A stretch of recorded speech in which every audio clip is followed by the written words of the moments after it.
Hi chess friends, this is Sir Glenn, and to continue from where I left off from my last video presenting Sicilian poison pawn variation. This is supposed to be the continuation, but for those who didn't watch my previous video, let's go back to the opening moves. The game started from e4, c5, knight f3, d6, d4, knight takes d4, knight f6, knight c3, a6, bishop g5, initiating the poison pawn variation, e6, f4, and then queen b6. Now white offers the b2 pawn. Yan yung tinatawag nating poison pawn. Black takes it, rook b1, f5, knight c6, pawn takes pawn, pawn takes pawn, knight takes knight, pawn takes knight, and then e5. Now knight d5, knight takes, pawn takes knight, and then bishop d3. This is Carlsen's move. And then the game continued with the following position. I was discussing that after rook takes f8, black should capture with the king. And then how should Carlsen continue from this position?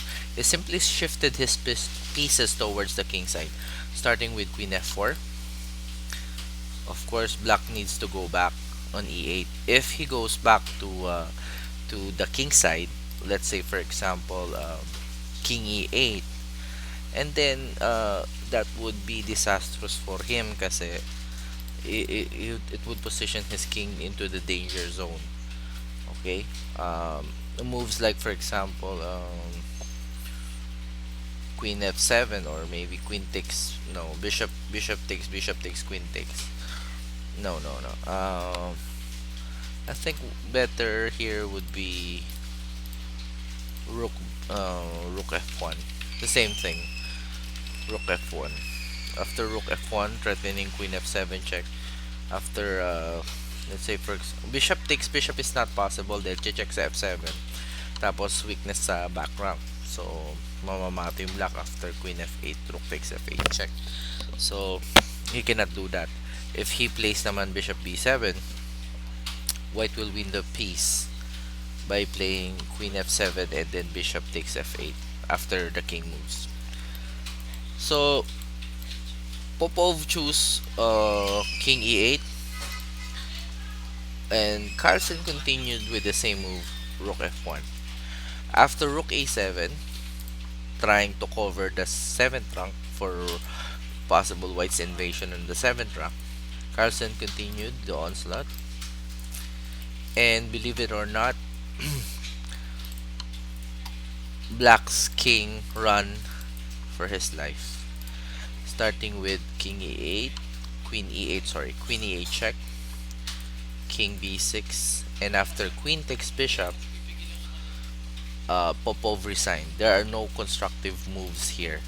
No, Carlsen threatens queen takes pawn, maybe bishop e3.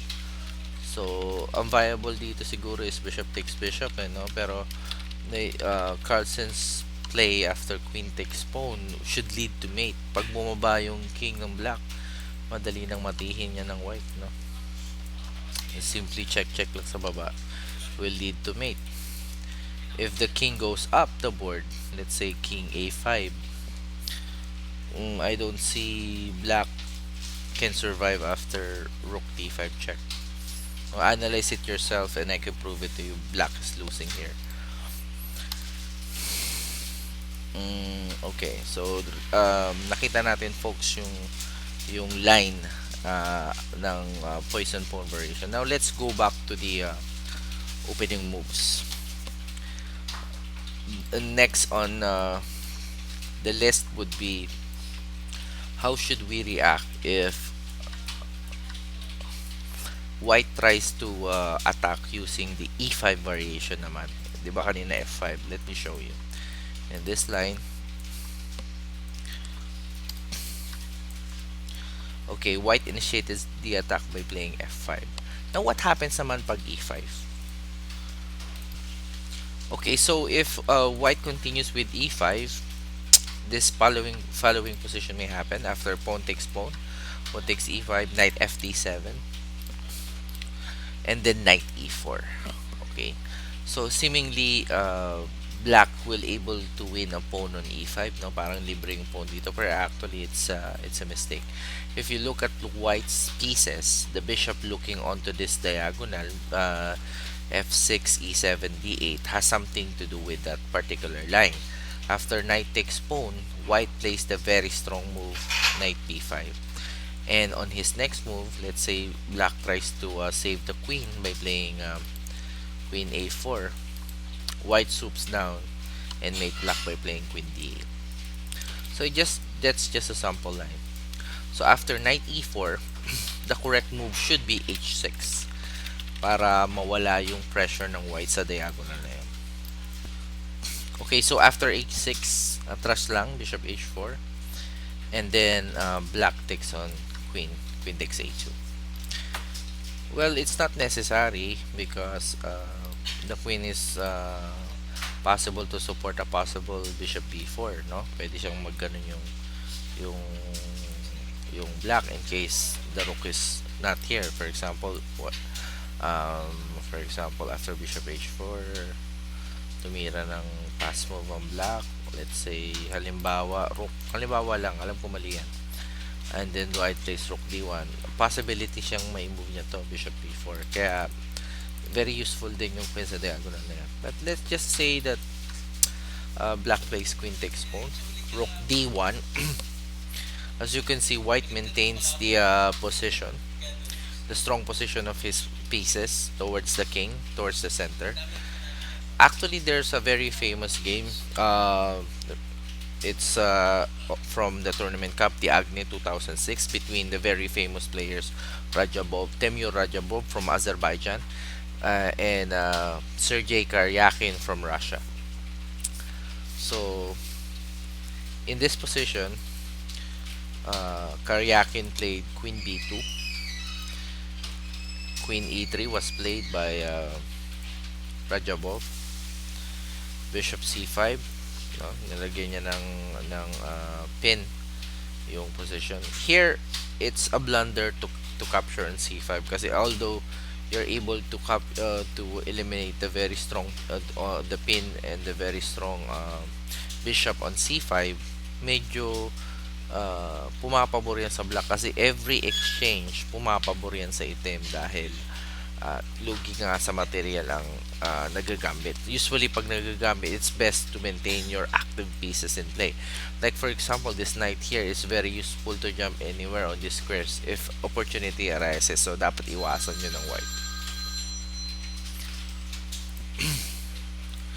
Okay, so in this position, Rajabov did was just to simply develop bishop e2, and Karyakin tries to develop his knight on c6, and after c3,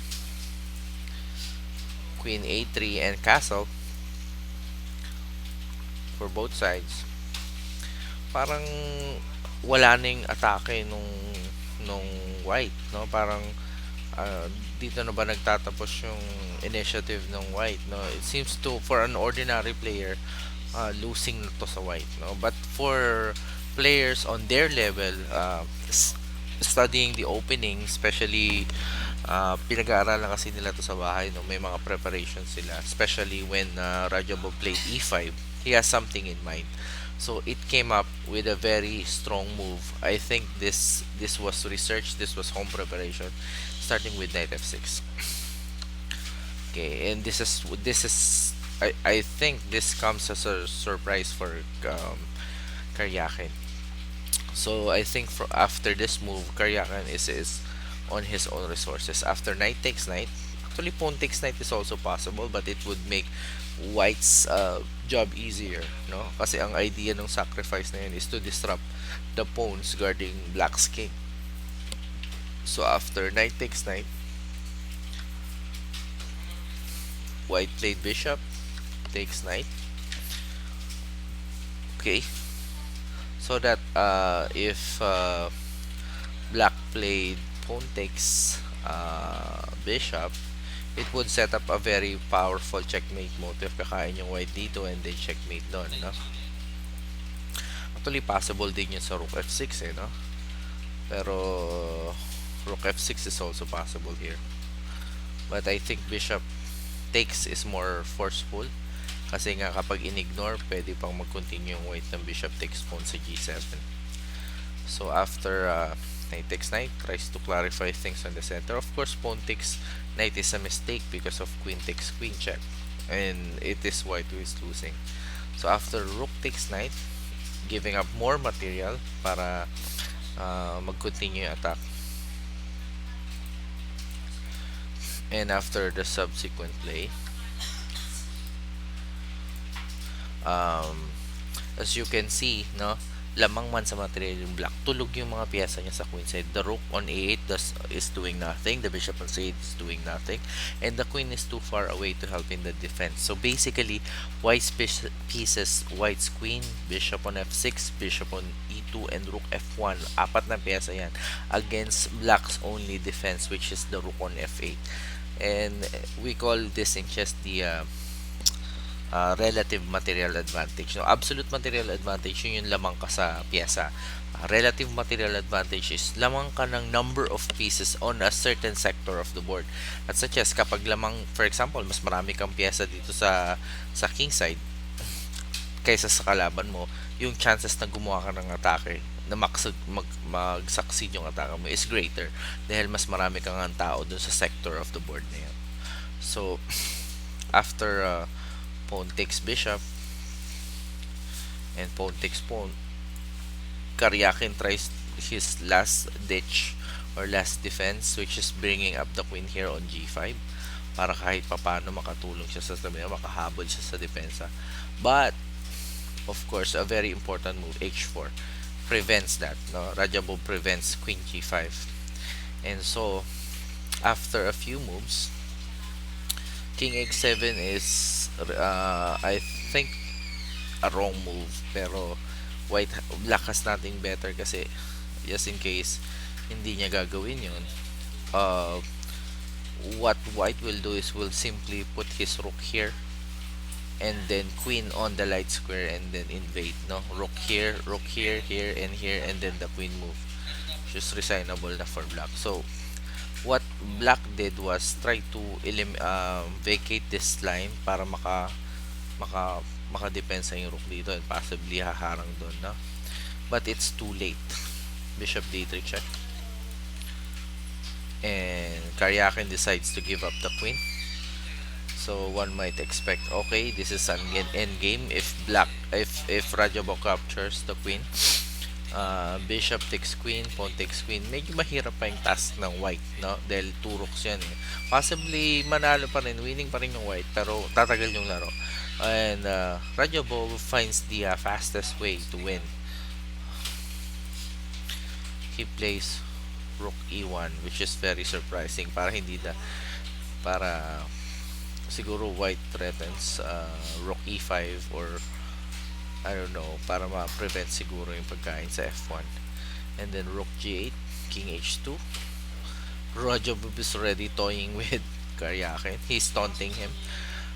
After a5, sige taunting me sige. So, iki-queen niya yung pawn kapag hindi pa, nagtagal pa yung laro.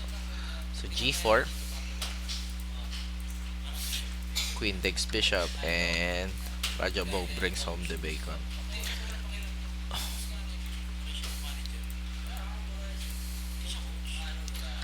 Okay, no? Kitang-kita na. The win is easy here. Is easily seen here. Back rank, of course. e7, and then after queen e7, black is obviously defenseless. If he tries to defend it with king g8, check lang doon, and then check dito. Hopeless for him. And then wait. Okay guys, I hope you learn a lot from this lesson.